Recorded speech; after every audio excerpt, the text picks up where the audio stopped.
Indonesia adalah bangsa yang besar, bahkan banyak yang bilang tanah kita tanah surga. Namun, jutaan rakyat direnggut kesejahteraannya oleh para pemimpin yang korup, tikus-tikus bangsa yang selalu benar di mata hukum. Sejak 17 Agustus 1945, Indonesia telah merdeka dari penjajah. Tetapi, ternyata udara kemerdekaan hanya untuk diperuntukkan untuk segelintir golongan, bukan kepada rakyat kecil. Dikala bangsa-bangsa lain terus berlomba membangun industri, pendidikan, dan infrastruktur negaranya, kita masih tergeletak lemah tak berdaya digerogoti korupsi. Rakyat hanya menangis menyaksikan perampasan di seluruh penjuru Nusantara yang dilakukan pemimpinnya sendiri. Dengan congkaknya para koruptor berjalan di bumi pertiwi ini tanpa malu, malah bangga atas kejahatannya menjadi buta. Buta akan penderitaan rakyat, telah menjadi tuli akan tangisan anak-anak yang tidak sekolah, dan mereka telah berubah menjadi piranha yang mampu menghabiskan uang rakyat hanya dengan sekejap mata. Tindakan korupsi merupakan virus ganasnya kejahatan yang sangat bejat. Uang rakyat dihabiskan untuk kepentingan pribadi yang telah merugikan rakyat dan negara dari puluhan bahkan ratusan triliunan. Tetapi, masih adakah orang yang peduli dengan itu semua? Masih adakah orang yang peduli dengan nasib bangsa? Masih adakah orang yang peduli akan hak rakyat yang terampas? Jikapun masih ada yang peduli, jangan diam, bangkit dan bersuaralah. Kasus korupsi di Indonesia masih terus terjadi berdasarkan Indeks Persepsi Korupsi 2021. Indonesia berada di peringkat 96 dari 180 negara. Sementara itu, berdasarkan survei dari Badan Pusat Statistik BPS di tahun 2021, indeks perilaku anti korupsi berada di kisaran 3,88%. Korupsi termasuk kejahatan luar biasa yang berdampak pada masyarakat dan merugikan negara.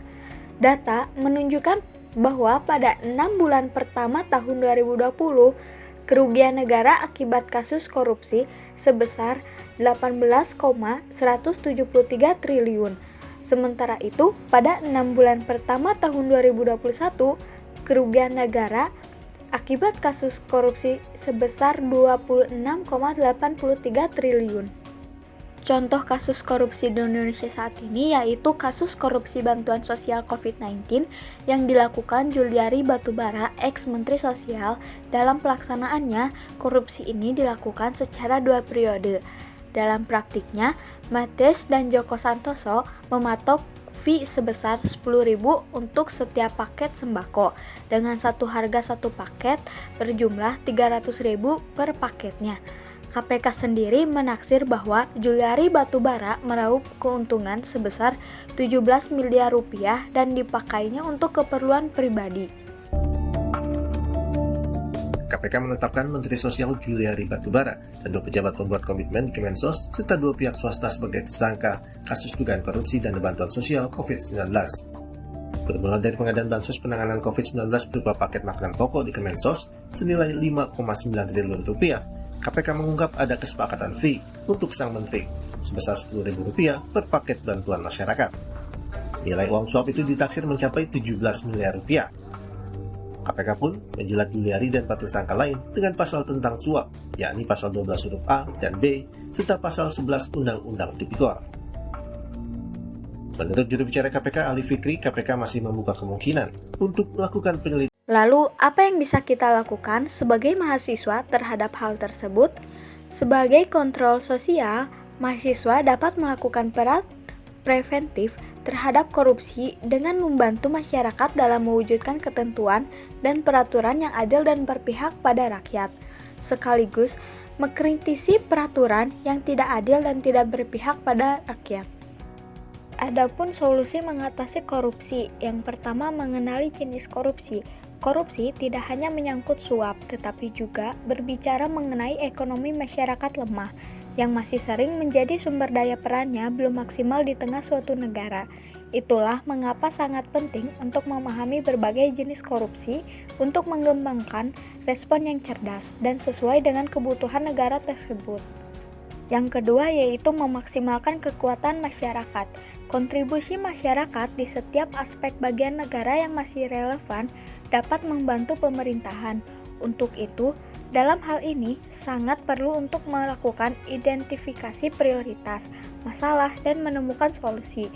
Setiap kontribusi yang diberikan masyarakat akan sangat bermanfaat untuk kemajuan suatu negara, meskipun hanya dapat dilakukan dalam skala kecil. Yang ketiga yaitu akhiri impunitas. Penegakan hukum yang efektif sangat penting untuk memastikan para koruptor dihukum dan memutus siklus impunitas atau kebebasan dari hukuman atau kerugian. Pendekatan penegakan hukum yang sukses harus didukung oleh kerangka hukum yang kuat, cabang penegakan hukum, dan sistem pengadilan yang independen dan efektif. Ajakan yang dapat kita lakukan dari solusi tersebut pada masyarakat dengan menerapkan 9 nilai anti korupsi yang dapat diterapkan dalam kehidupan sehari-hari, baik dalam kehidupan berkeluarga, bekerja, maupun bersosialisasi dalam masyarakat. Kesembilan nilai anti korupsi dibagi menjadi 3 bagian utama, yaitu inti mencakup jujur, disiplin, dan tanggung jawab, yang dapat menumbuhkan sikap, yaitu adil, berani, dan peduli, sehingga mampu menciptakan etos kerja, yaitu kerja keras, mandiri, dan sederhana.